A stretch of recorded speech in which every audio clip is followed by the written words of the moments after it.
안녕하세요. 러블리 피부과 대표원장 이용민입니다. 안녕하세요. 김진아입니다.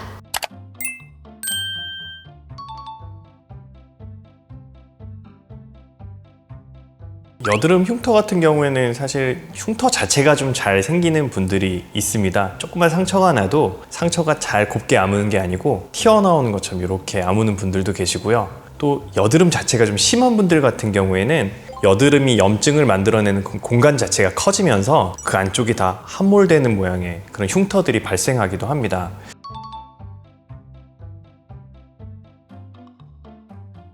보통 여드름 흉터라고 하면 두 가지 경우를 생각하시는데요. 첫 번째는 이제 붉은 자국, 두 번째는 이제 패이는 흉터거든요. 붉은 자국은 수개월에서 수년 정도 지나면 저절로 흐려지는 경과를 밟습니다. 그래서 연고나 레이저 치료 같은 거를 병행하시면 조금 더 빨리 없앨 수 있고요. 그렇지만 이제 패인 흉터는 그렇게 저절로 없어지는 경우가 아니어서 적극적으로 치료를 하시는 게 좋겠습니다. 피부과 시술 받기. 제가 아까 말씀드렸던 것처럼 이제 연고가 발라서 없어지는 거는 붉은 자국이고요. 그거는 그냥 두셔도 없어지는데 연고를 바르면 조금 더 빨리 없어집니다. 그것도 이제 피부과 오시면 더 빨리 없애드릴 수 있고요. 튀어나오거나 패인 흉터는 연고로 절대로 없어지지 않습니다. 그건 꼭 피부과 오셔야 됩니다. 붉은색 자국 같은 경우에는 일단 약 처방 받으러 오셔야 되고요. 경우에 따라서는 그 붉은 자국 자체가 혈관이 많이 발생해서 생기는 경우도 있기 때문에 혈관 레이저를 통해서 좋아지게 만드는 방법이 이제 있을 수 있고요. 그다음에 두 번째로 패인 흉터, 또 튀어나온 흉터들 같은 경우에는 우리 원래 정상적으로 있어야 되는 조직들이 섬유화되어서 그런 변형들이 일어난 경우들이 많습니다. 그래서 그 변형이 일어난 그런 조직들을 원래 상태로 돌려주기 위해서 단단해진 조직을 풀어주기도 하고 안쪽으로 당기는 조직을 끊어주기도 하고 튀어나온 조직을 축소시켜주기도 하는 이런 적극적인 시술들을 좀 받으셔야 됩니다. 다회. 예전에는 워낙 이제 할 수 있는 방법도 많이 없고 박피가 그리고 엄청 아프고 후유증도 오래 가거든요. 요즘은 잘 안 하는 추세고요. 다운타임이라고 하죠. 하고 나서 이제 얼마나 빨리 일상생활로 복귀가 가능한가, 그런 다운타임도 줄이고 후유증도 없는 그런 시술을 보통 한 달 간격으로 반복하게 됩니다.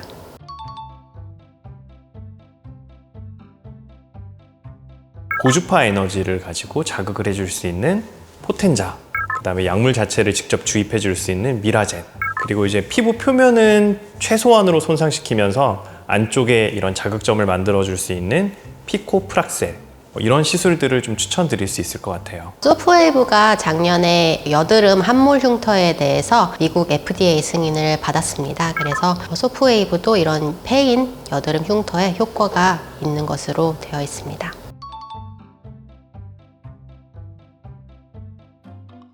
여드름 흉터 치료가 다시 상처를 내서 그 부분에서 재생을 일으키게 하는 치료이기 때문에 통증을 동반할 수밖에 없습니다. 그래도 예전에 이제 뭐 박피라든지 CO2 프락셔널 레이저 같은 걸 해보셨던 분들은 요즘 치료를 해보시면 그전보다는 훨씬 통증이 덜 하다고 하십니다. 그리고 소프웨이브가 확실히 이제 가장 최신의 장비고 또 자체적으로도 좀 어느 정도 통증을 조절해 줄 수 있는 기능들이 많이 부과되어 있다 보니까 포텐자, 미라젯 이런 시술에 비해서도 통증 자체는 좀 더 참을만 하다고 이렇게 말씀을 하시더라고요.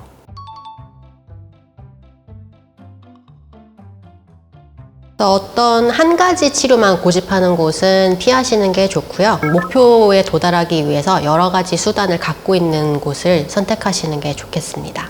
요새는 병원을 찾는 분들도 굉장히 많이 공부를 하고 오시는 경우들이 많더라고요. 그래서 이런 장비들을 좀 가지고 있는 병원들을 찾다 보니까 저희 병원을 이제 보시고 오시는 경우도 있고, 또 이제 기존에 어떤 치료를 꾸준하게 받아보셨는데 생각보다 좀 효과가 부족했다고 판단을 하시고 이제 새로운 장비를 찾아서 오시는 분들도 계십니다. 어쨌든 중요한 건 말씀하신 대로 다양한 문제점에 대해서 다양한 해결 방법을 가지고 있는 곳을 찾아서 좀 선택을 하시는 게 좋지 않을까, 그렇게 생각이 됩니다.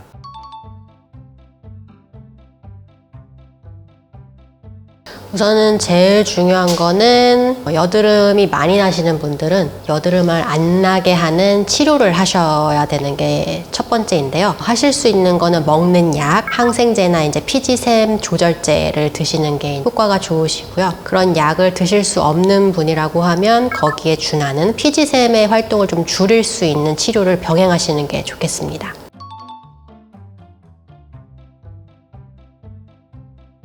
났을 때 이제 할 수 있는 방법으로는 지금 왕성한 여드름을 어떤 방법으로 치료를 할 수 있는지를 판단하는 건데요. 개인이 집에서 하기는 좀 어려운 부분이 있는 것 같아요. 그래서 직접 내원을 하셔서 좀 항생제를 써야 될지 아니면은 아까 말씀드린 피지샘 조절제를 써야 될지 우리가 염증을 줄일 수 있는 좀 적극적인 치료를 하면 좋을지 아니면 혈관 레이저 같은 것들을 병행해서 지금 있는 이런 것들을 좀 줄여야 될지 이런 것들을 좀 판단을 할 수 있어야 될 것 같아요. 우선 이제 여드름이 피부 표면에서 보인다고 해서 피부 표면의 문제는 절대 아니거든요. 피지샘은 이제 피하 지방층에 있는 되게 깊은 샘이기 때문에 밖에서 아무리 씻고 뭘 바른다고 해서 안쪽으로 충분히 효과가 전달이 되지 않습니다. 그래서 결국은 먹는 약이나 피지샘까지 도달할 수 있는 그런 이제 시술을 받으셔야 돼요.